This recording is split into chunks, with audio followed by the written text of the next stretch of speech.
बिस्मिल्लाहिर्रहमानिर्रहीम, अस्सलाम वालेकुम। अच्छा, सुबह मैंने आप लोगों को law of conservation of linear momentum करवाया। फिर इसके बाद वाली वीडियो में मैंने आप लोगों को कुछ स्पेशल केसेस बताए कि ऐसा हो सकता है कि आपके पास एक सिस्टम इनिशियली रेस्ट पर हो और फिर वो दो में एक्सप्लोड कर जाए, जैसे हमारे पास होता है एक गन में और एक बुलेट में, कि गन और बुलेट एक ही सिस्टम में इनिशियली रेस्ट पे है, फिर वो दो बॉडीज़ बन गई, या बम एक्सप्लोड कर गया, या आपके पास इनिशियली एक बुलेट और ब्लॉक था, ब्लॉक रेस्ट पर था, बुलेट उसके अंदर चली गई और दो से एक सिस्टम बन गए। इसी तरह मैंने आप लोगों को न्यूक्लियर फिजन के बारे में पढ़ाया था। तो अब ऐसा करते हैं कि उसके एमसीक्यूज़ की कुछ प्रैक्टिस अटेम्प्ट करते हैं, ठीक है। सो पहला सवाल है हमारे पास, अ बुलेट ऑफ मास 5 ग्राम। अब ये बड़ा ट्रिकी सा है, देखें इधर नोटिस करें कि ये जो बुलेट है इसका मास 5 ग्राम है। इधर आपने नोटिस करना है कि ये 5 ग्राम इधर ही 0.05 किलोग्राम में आप कन्वर्ट कर दें, ठीक है। या आप इसको आसानी के लिए 5 × 10⁻² किलोग्राम लिख दें। From a gun of mass 5 kg, तो अब मास ऑफ द गन भी आपको मिल गया। What is the velocity of the muzzle? अच्छा, मजल वेलोसिटी यानी कि recoil velocity of the gun. Remember, muzzle से हमारी मुराद है recoil velocity of gun. Gun की रिकॉइल वेलोसिटी क्या होगी? If the recoil velocity, if the, ये अब रिकॉइल नहीं है, sorry, it is the velocity of the bullet. If the velocity of the bullet is 500 metre per second. अब जो velocity of the gun है, recoil velocity, that is equal to mass of the bullet, velocity of the bullet divided by mass of the gun. तो this is equal to mass of the bullet which is 5 × 10⁻², velocity of the bullet which is 500 upon mass of the gun, mass of the bullet। अच्छा, mass of the bullet तो sorry यहाँ पे था, sorry, gun of mass 5 kg, तो मास of the gun यहीं पे 5 kg। तो अब देखें ये दो ज़ीरो तो इसके साथ कैंसिल हो जाएंगे, ये इसके साथ कैंसिल हो जाएगा, तो आपके पास रिजल्ट आ जाएगा 5 मीटर पर सेकेंड। तो बुलेट अगर 500 मीटर पर सेकंड से निकली है तो रिकॉइल वेलोसिटी जो है वो 5 मीटर पर सेकंड है, विच इज़ क्वाइट लार्ज। इस लार्ज वेलोसिटी को कंट्रोल करने के लिए फिर हम ये करेंगे कि या तो हम गन का मास ज़्यादा करेंगे या बुलेट का मास कम करेंगे, गन पाउडर कम करेंगे, ताकि ये रिकॉइल कम हो जाए। It's quite a large recoil. Okay, next question है, a variable mass body has an initial mass of 5 kg। तो लंबा क्वेश्चन है, मैं आपको टेक्निक सिखा चुका हूँ कि पूरा नहीं पढ़ना, हम जितना डेटा समझ सकते हैं उतना ही लिखेंगे। Is moving with a velocity of 5 metre per second initially, after some time the velocity increases to 10 metre per second. What is the new mass of the body moving in the absence of any external force? तो बस final mass मांग रहा है। It's quite simple. अब देखिए, in the absence of external force से उसने क्या जाहिर करने की कोशिश की है कि अगर एक्सटर्नल फोर्स नहीं है तो मोमेंटम कंजर्व्ड है, और अगर मोमेंटम कंजर्व्ड है तो बस आप कंजर्वेशन का इस्तेमाल करें। इतनी लंबी चौड़ी स्टेटमेंट के बाद it's quite an easy question, simple question. आप लिखेंगे initial momentum is equal to final momentum, so mi is equal to mf vf। mi is 5, vi is 5 and vf is 10. So 5 × 5, 25 divided by 10 is equal to the final mass, which is 2.5. Turns out to be 2.5 kg. Two bodies are accelerating towards each other. After some time they collide. दो bodies एक दूसरे की तरफ accelerate हो रही हैं, कुछ time के बाद इनका कोलिजन हुआ। Which of the following statement is true about the system? अच्छा, ऐसे क्वेश्चंस में जिनमें लेंथी स्टेटमेंट्स हो, पहला काम ये करें कि जो स्टेटमेंट मिली हुई है ना, उस स्टेटमेंट की आप एक डायग्राम बना दें ताकि आपको क्वेश्चन बार बार ना पढ़ना पड़े। लाइक ये एक बॉडी है, ये दूसरी बॉडी है, दोनों एक दूसरे की तरफ एक्सेलरेट हो रहे हैं, इनके दरमियान कोलिजन होगा, और कोलिजन के बाद इसने पूछा है the total momentum remains constant about the instant of collision. क्या जिस टाइम पर कोलिजन हो रहा है उसी टाइम पर मोमेंटम कांस्टेंट है? तो ये स्टेटमेंट गलत है। The total momentum remains constant during collision, ये स्टेटमेंट भी गलत है। The total momentum does not remain constant, ये स्टेटमेंट भी गलत है, क्योंकि जो conservation law, it is one of the fundamental laws in physics, ये कभी भी वायलेट नहीं होते। The total momentum always remains constant या conserve, this statement is true, ठीक है। नेक्स्ट क्वेश्चन है अ 2000 kg ट्रक, अटेम्प्ट करें, mass of the truck is 2000 kilogram, moving at 10 metre per second. इसकी इनिशियल वेलोसिटी ले लें 10 metre per second. Strikes a car waiting at the traffic light, यानी car की जो इनिशियल वेलोसिटी है VIC कह देता हूँ, that is 0। The two move together at 8 metre per second. System की जो वेलोसिटी है VS जो है वो 8 मीटर पर सेकेंड है, क्योंकि ये दोनों अब as a single object move कर रहे हैं। The mass of the car is, ये फाइंड करना है आपने, दैट्स इजी। देखें अब यहाँ पे शुरू में दो बॉडी सी और कोलिजन के बाद सिंगल बॉडी बन गई है। तो शुरू में अगर दो बॉडी थी तो momentum of truck plus momentum of car is equal to final momentum of truck and car. Momentum of truck, अच्छा कार तो क्योंकि रेस्ट पे थी तो उसका मोमेंटम तो 0 हो जाना है, और ट्रक का momentum is the product of mass of the truck and velocity of the truck which is 2000 multiply with 10 is equal to इन दोनों के मासेस का सम, यानी कि mass of the truck plus mass of the car into velocity which is 8 metre per second. ये आपके पास 2000 multiply with 10 divided by 8 which is equal to mass of the truck, इसको भूलना नहीं है क्योंकि आपको मास ऑफ द कार फाइंड करना है। It is 2000 plus mass of the car. अब यहाँ से 4, यहाँ से 5, 2000 डिवाइडेड बाई 4 यानी 4 इंटू 5, तो ये 500 हो जाएगा। 500 multiply with 5 is equal to 2000 plus mass of the car. अब यहाँ से आएगा 2500 और वो 2000 इधर शिफ्ट हो जाए तो यू हैव MC, तो this gives you 500 kilogram. So 500 kilogram is the mass of the car. Okay, next question है what will be the magnitude of recoil speed of tank.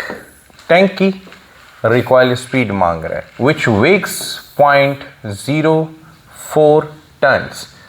Mass of the tank is equal to 0.4 ton का मतलब ये है कि it is 0.4 multiply with 1000 which is 400 kg। ठीक है। Fyers a projectile of mass, कोई small tank है, it Fyers a projectile of mass 3 kg। तो इसने एक प्रोजेक्टाइल फायर किया जिसका मास 3 kg है विद अ वेलोसिटी ऑफ, उसकी वेलोसिटी है 24 मीटर पर सेकेंड। तो what will be the magnitude of recoil speed of the tank. Recoil speed find करनी है। आप समझें कि ये टैंक नहीं है, ये गन है, और जो प्रोजेक्टाइल इसने फायर किया है वो प्रोजेक्टाइल कोई मिसाइल नहीं है, वो एक बुलेट है। तो बस डायरेक्टली आपने फार्मूला लगाना है, जो रिकॉइल वेलोसिटी है दैट इज इक्वल टू, आप समझें यहाँ पे गन है तो यहाँ पे mass of the bullet, velocity of the bullet divided by mass of the gun. अब इसको रिप्लेस कर दें, velocity of the truck is equal to mass of projectile, velocity of projectile divided by mass of the tank. So mass of projectile वो 3 kg है, velocity जो है उसकी 24 है, नीचे आपके पास मास है जो कि 400 kg आ रहा है, तो 4 इंटू 100 इसे लिख लें सिंप्लीफिकेशन के लिए। ये 4 into 6, 6 into 3 becomes 18, 18 divided by 100 is 0.18। ये आपका सोल्यूशन आ जाएगा। ठीक है। Okay, let's go for the next question. The law of conservation of momentum is applicable for 2 particles? नहीं. Individual particle? No. Any number of particle in the system? Yes. More than 3 particles? No. Number of particle specified नहीं है। System में जितने भी particle हों conservation law हमेशा valid है।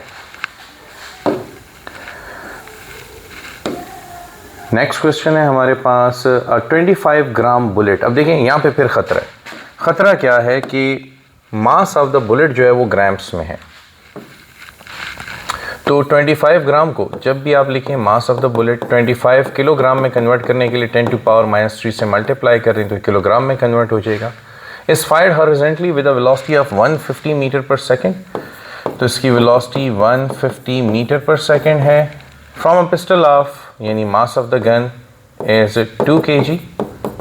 What is the expected velocity of the pistol? Pistol की velocity यानी वेलोसिटी ऑफ द गन आप कहते हैं वो फाइंड करनी है। तो अगेन वही formula, Vg is equal to mb vb upon mg। तो m भी आपके पास 25 into 10 to power -3 multiply with 150 upon 2। सो ये आपके पास बनेगा 25 multiply with 150 multiply with 10 to power -3 divided by 2। इसको अगर आप 2 पे डिवाइड कर दें तो इट बिकम्स 75। तो 25 multiply with 75 multiply with 10 to power -3, या इसको यूँ लिख दें 25 multiply with 75 divided by 10 multiply with 10 multiply with 10। तो सिस्टम को सॉल्व करना आसान हो जाएगा। 5 into 2 एंड 5 into 5 कर दें, फिर 5 into 2 and 5 into 25, 5 into 25, 5 into 5 25, 2 5 into 2 10, तो 75 ही होगा just for the sake of confirmation. तो ये 25 into 5 125, 125 divided by 10, 125 divided by 10 is 1.25। तो इसमें नेगेटिव साइन लगा हुआ है तो 1.25 मीटर पर सेकंड को ऑप्ट करें, क्योंकि ये नेगेटिव साइन हमें ये शो करता है कि ये जो गन की रिकॉइल वेलोसिटी है वो बुलेट के बिल्कुल अपोजिट डायरेक्शन में। ओके जी, the conservation of momentum is applicable in, ये बड़े मज़े का सवाल है। मुझे इसलिए अच्छा लगता है कि स्टूडेंट्स को अक्सर ये समझ नहीं आता कि सर हमने कोलिजन के जो वेलोसिटी ऑफ द कोलिजन के जो फार्मूले पढ़े हुए हैं, जैसे v1 फार्मूला था m1 plus m2, m1 minus m2 divided by m1 plus m2 into u1 plus 2 m2 u2 divided by m1 plus m2। तो बच्चे ये पूछते हैं सर ये वाला फार्मूला, और इसी तरह जो v2 का फार्मूला है m2 minus m1 divided by m1 plus m2 into u2 plus 2 m1 u1 divided by m1 plus m2। Sir ये कब लगाना है, ये वाला फार्मूला कब लगाना है, यानी इनको कब यूज़ करें, और कंजर्वेशन ऑफ मोमेंटम को यूज़ करके हम फाइनल वेलोसिटी कब फाइंड किया करें। तो अब ये एमसीक्यू आपको डिफरेंशिएट करके देगा। The conservation of momentum is applicable to elastic collision only, नहीं। एप्लीकेबल टू इन इलास्टिक, नहीं। It is applicable to both. ये कंजर्वेशन ला है, ये बहुत पावरफुल है, चाहे काइनेटिक एनर्जी कंजर्व्ड हो या ना हो। जैसे इन इलास्टिक में कंजर्व्ड नहीं होती, इलास्टिक में होती है। Law of conservation of linear momentum हमेशा एप्लीकेबल है, तो इसमें कंफ्यूज नहीं होना। हाँ, जब इलास्टिक कोलिजन हो फिर आप ये वाले फार्मूले यूज़ करें। इन जनरल चाहे कोलिजन इलास्टिक हो या ना हो, हम फिर कंजर्वेशन ऑफ मोमेंटम से हेल्प ले लेते हैं। अच्छा, फिर आप देखते हैं a particle of mass m collides with stationary particle of mass 2m। अच्छा, ये पार्टिकल है जिसका मास है m। फर्ज कीजिए ये कोलाइड कर रहा है, इसका मतलब ये किसी भी वेलोसिटी u के साथ जा रहा होगा with a stationary particle of mass 2m। तो दूसरा पार्टिकल है जिसका मास 2m है लेकिन वो रेस्ट पर है। अब ये इनिशियल मोमेंटम सारा मैंने लिख दिया है। And adheres to it at a velocity of v।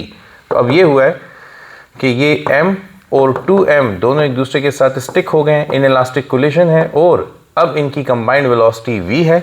The system speed will be, तो v की वैल्यू निकालनी है। देखेंगे कितना आसान है जब आप यूं रिदम में चल रहे हो, एक एक चीज़ को साथ साथ लिख रहे हो। तो ये तो सिस्टम ज़ीरो हो गया। mu is equal to 3mv, m और m कैंसिल, तो u/3 is equal to v। तो इसमें बस हमारा सिर्फ ये वाला करेक्ट ऑप्शन होगा, इसको आप v कंसिडर कर सकते हैं, u सिंबल की बात होगी टोटली। ओके, लास्ट प्रैक्टिस जो MCQ है हमारा आज का, conservation of linear momentum is in accordance with. तो the conservation of linear momentum is in accordance with Newton third law. ये थर्ड लॉ के मुताबिक आता है। थर्ड लॉ के मुताबिक कैसे आता है, देखें, हम कहते हैं मोमेंटम कंजर्व्ड है या मोमेंटम कांस्टेंट है, ठीक है। सिस्टम में कोई भी दो पार्टिकल हों, उनके मोमेंटम का सम हमेशा क्या रहेगा, कांस्टेंट रहेगा, ठीक है। फ़र्ज़ कीजिए ये 2 है, ये 6 है, तो नेट रिजल्ट 8 होगा। अब अगर ये कुछ मोमेंटम गेन करे, ये लूज़ करे, फॉर एग्जांपल ये 4 हो जाए, ये भी 4 हो जाए, तो रिज़ल्ट अभी भी क्या रहेगा, 8 ही रहेगा। इससे मोमेंटम गेन किया है तो इससे +2 गेन किया है, इससे मोमेंटम लूज किया है तो इससे -2 लूज किया है। अब देखें चेंज का सम क्या है 0, यानी कि चेंज का सम पहले के मोमेंटम में जितना चेंज आया और दूसरे के मोमेंटम में जितना चेंज आया उस चेंज का सम है 0। अब अगर आप फर्दर इसको डेल्टा टी पे डिवाइड करें, इसको भी डेल्टा टी पे डिवाइड करें तो सेकंड लॉ के मुताबिक ये F1 बन जाएगा और ये F2 बन जाएगा and we will write F1 plus F2 is equal to 0 या फिर F1 is equal to -F2 which is Newton third law. I hope कि आप लोगों ने इसको एंजॉय किया हो और आप लोगों की ये ride law of conservation of linear momentum के हवाले से बड़ी स्मूथ रही हो, क्योंकि ये 3-4 केसेस मैंने पिछली वीडियो में अपलोड किए हैं, उन्हीं के अंडर मैंने ये तमाम के तमाम प्रैक्टिस MCQs आप लोगों के लिए अपलोड किए हैं। तो इसकी खूब प्रैक्टिस कीजिएगा क्योंकि कंजर्वेशन में स्टूडेंट्स को काफ़ी मसाइल रहते हैं। Thank you.